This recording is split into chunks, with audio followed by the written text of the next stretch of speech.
What's up, everyone? I know it's been a while since my last post, but I've been super busy. So today I decided to do a Today in the NFL, kind of give you my thoughts on current events going on right now. All right, so starting off, something that I thought was pretty cool.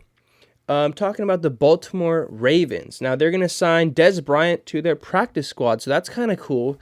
For those of you who don't know, Dez Bryant has been working his butt off for a very, very long time. So that's kind of cool to see it kind of paying off now, especially if he does get a chance to play on the actual roster on a very good team who's playing very well right now. They did have a close game with the Eagles, but there's a lot of crazy stuff that happened in that game. But anyways, the Ravens, really good team. That's pretty cool for Dez Bryant looking to get back into it after a while.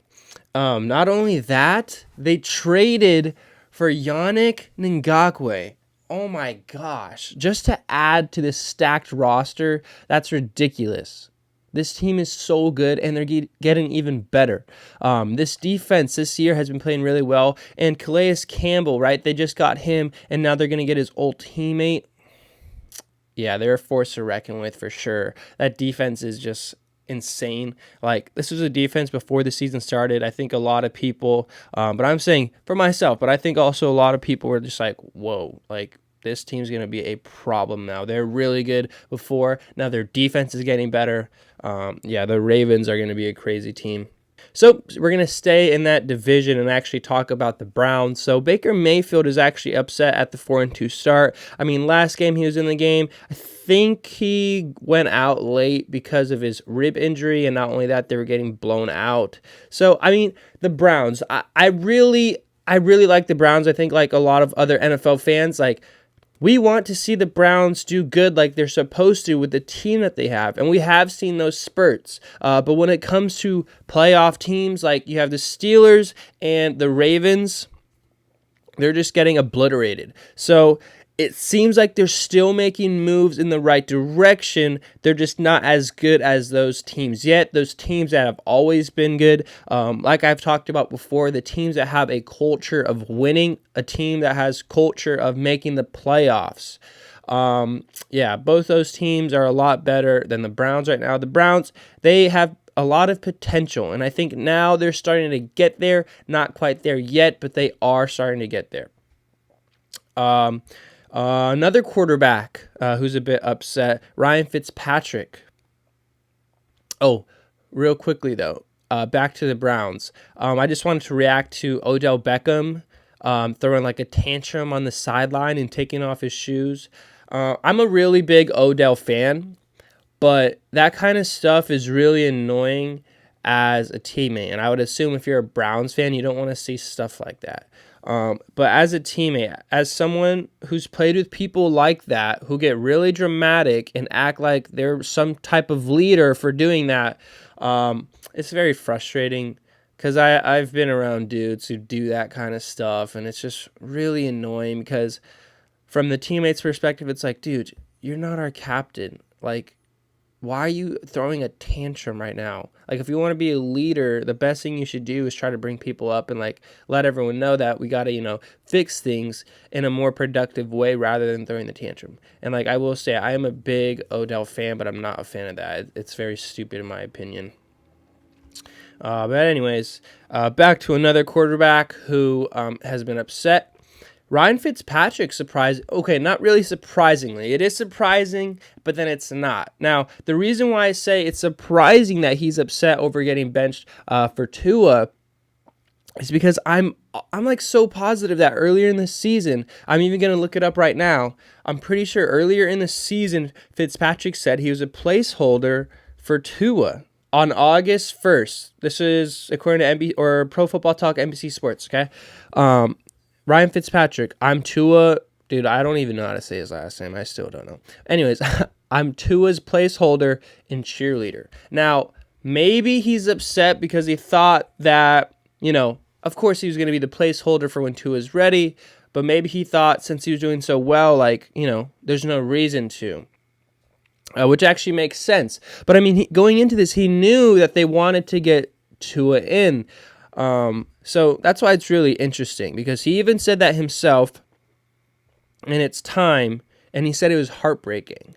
So that's why it's surprising, but it's not surprising at the same time because he's been playing so well, and they've only lost to like playoff teams. And the Dolphins have a chance to probably snag a second, third spot in the playoffs and do something this year. I think they're a really solid team. I liked from the beginning, from the offseason, from the draft, I was like, oh my goodness, they are checking off all the boxes they need to check off. They're making the right moves when they need to make them. So going into this year, I was a big fan of the Dolphins. Me and some other friends were talking about it, like, yo, the Dolphins have a chance to really turn things around and be good, and they are. So that's why it's very surprising why you would take that chance with Tua right now. Granted, Tua is a good quarterback. They picked him so he could turn this franchise around. But I'm just worried that when he goes in there, it's not going to be as good as Fitzpatrick. And they're going to kind of take a step back, which is interesting to me. But if the Dolphins think that Tua's ready, I'm all for it. If they think he's going to play as good as Fitzpatrick, I'm all for it. But if not, I'm not really sure about that decision. If they're really just getting him in there to get him like game ready, I guess you could say, then I'm not the biggest fan of that with the way they're positioned right now. Just my opinion.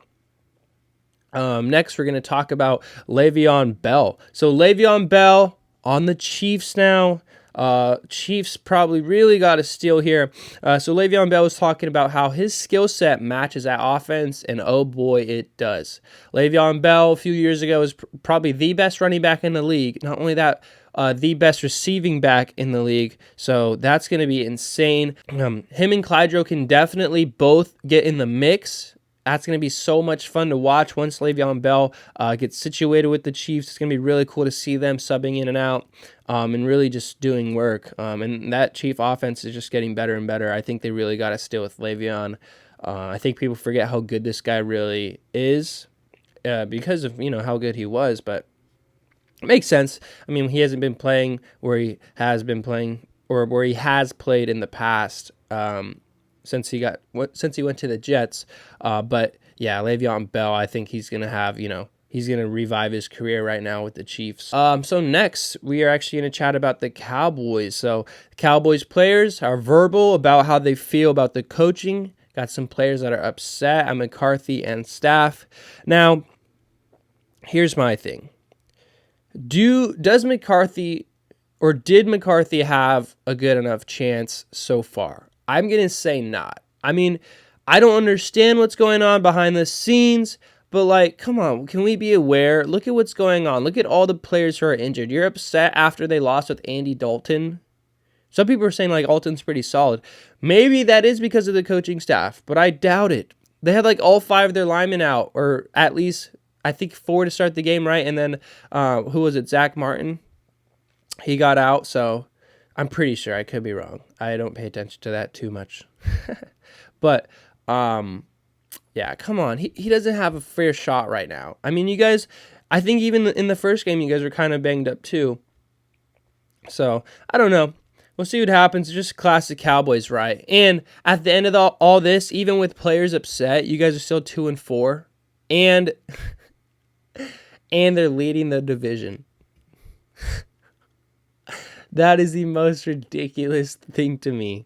They're leading the division at 2-4. The NFC East makes me so upset.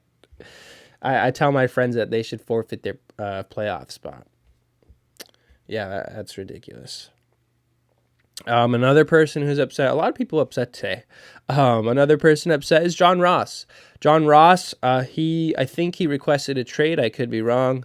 Or at least he wants a trade, has been verbal about a trade. But yeah, John Ross. I was never really bought in on John Ross. I've made videos before about how, not videos, but I've recorded a podcast about how I don't care too much about 40 times and all that. And that's why John Ross was picked by the Bengals, because he was the fastest dude ever. But I don't know. Maybe it was just because he was on the Bengals, not that good of a team. But now he has a quarterback, and I don't even know if he's hurt or was hurt or just doesn't get reps. I should probably look that up. I don't really care too much about John Ross, so to even research that. But, I hope the guy has a good career, but I don't know. I feel like those guys who are like speedsters, they usually end up being not okay. I'm saying pure speedsters. Like that's the only reason why they're drafted, not necessarily because of other skills. Like I believe he was just drafted because he was so dang fast, which it makes sense. But you also got a ball because there are people who are a lot slower than John Ross who are really good at football.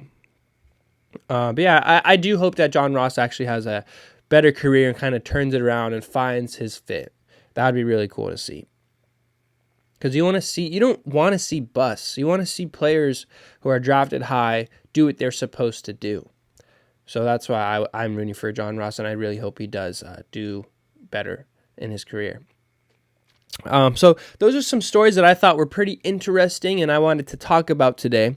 So I figured I could give you my game prediction for the Giants and Eagles tonight. So there is not a lot of star power in this game, but it should be a good one. It won't be that entertaining in my opinion, but it should be a good game between the two. The Giants are probably like one of the bottom 5 teams in the NFL. The Eagles aren't too far away from that, if we're being honest. But I think the Giants, it's essentially, in my opinion, going to be Daniel Jones versus Carson Wentz. Depends on who plays better. I'm going to put my money on Carson Wentz there. So I am going to root for the Eagles today. Not root, but I think that the Eagles are going to win. Not only that, the Eagles also have Miles Sanders, who's awesome. And then on defense, they have Fletcher Cox. And then for the Giants, it's like, dude, they don't really have anybody. So for the Giants, it'll be hard. I think the Giants are going to fight. I really like Daniel Jones. I think they're going to fight. They're going to do their best. Darius Slayton might have a big game against the Eagles. Eagles at the end of the Ravens game actually started playing better. And Carson Wentz, he has his moments, and that's why I'm going to root for Carson Wentz. Carson Wentz beat my 49ers. So, he does have his moments. And I'm going to talk about this real quick. So before the season, I rooted for Carson Wentz. I told my friends that Carson Wentz is better than Dak Prescott. And boy, I look so stupid this year. And I'm sure there are a lot of people who would agree with me before the season, of course. Couldn't really argue during the season because Carson Wentz, I told my friends, I didn't know that he was going to, that he decided to go to Jamarcus Russell QB camp this offseason. But, with that being said, he does still have his moments. He shows that he can go out there and, give his team a chance to win games at least. Record doesn't really show it, but, they've been in there. They beat my freaking... I beat my 49ers. Can't believe that. I still can't believe that. Got a buddy who's an Eagles fan. We were chatting during that game, but, you guys got lucky, Marcellus. But yeah, tonight I'm definitely going to take the Eagles over the Giants. I think that Carson Wentz should have a pretty good game. Wouldn't be surprised if Daniel Jones as well. Like I said, it could be a pretty close one where the Eagles inch it out. That's my prediction. This is Today in the NFL with yours truly, Mags. Thank you for watching. Thank you for listening. I hope you have a great day. Peace out.